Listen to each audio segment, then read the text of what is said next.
بنوتة جميلة اسمها ماريا راجعة من شغلها، ركبت أتوبيس نقل عام عادي جدا.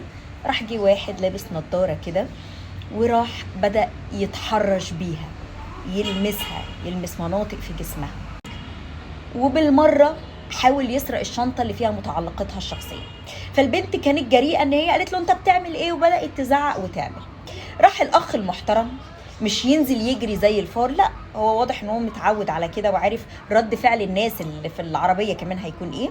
راح وقف وقال لها ما تشوفي نفسك انت لابسه ايه، انا اعمل اللي اعمله، ده انت واحده مش عارفه ايه وانت ايه. وطبعا الناس اللي في وسيله النقل دي بدل ما يدافعوا عن البنت ولا يزعقوا له ولا يقولوا له انت قليل الادب ولا يمسكوه يطحنوه يفرموه، لا قال لك ما تشوفي نفسك انت لابسه ايه يا كذا.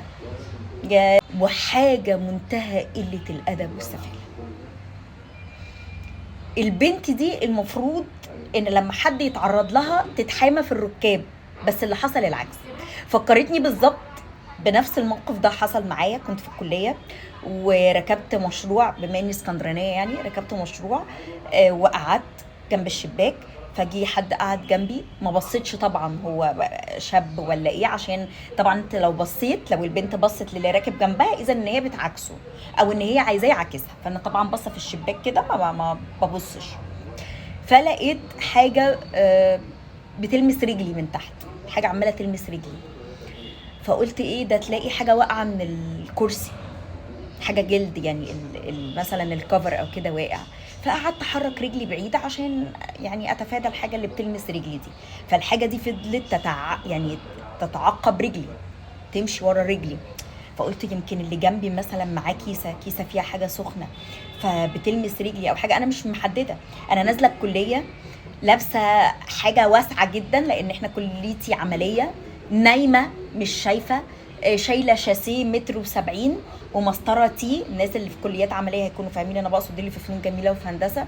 فما فيش اي حاجه مغريه وقاعده فما فيش اي حاجه فيا تقول ان انا فيا حاجه تغريه خالص.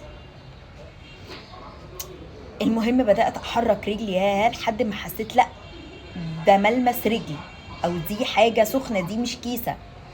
فرحت بصه اللي جنبي كده، لقيت اللي جنبي ده نايم قدام كده، يعني نايم وايده في ايد مش موجوده. فرحت بصاله وبصه لايده، فهو فهم على طول. قلت له انت ايدك فين؟ راح طلع ايده، كان بيلمسني من تحت، راح طلع ايده. فانا في اللحظه دي انا قعدت افكر ايه رد الفعل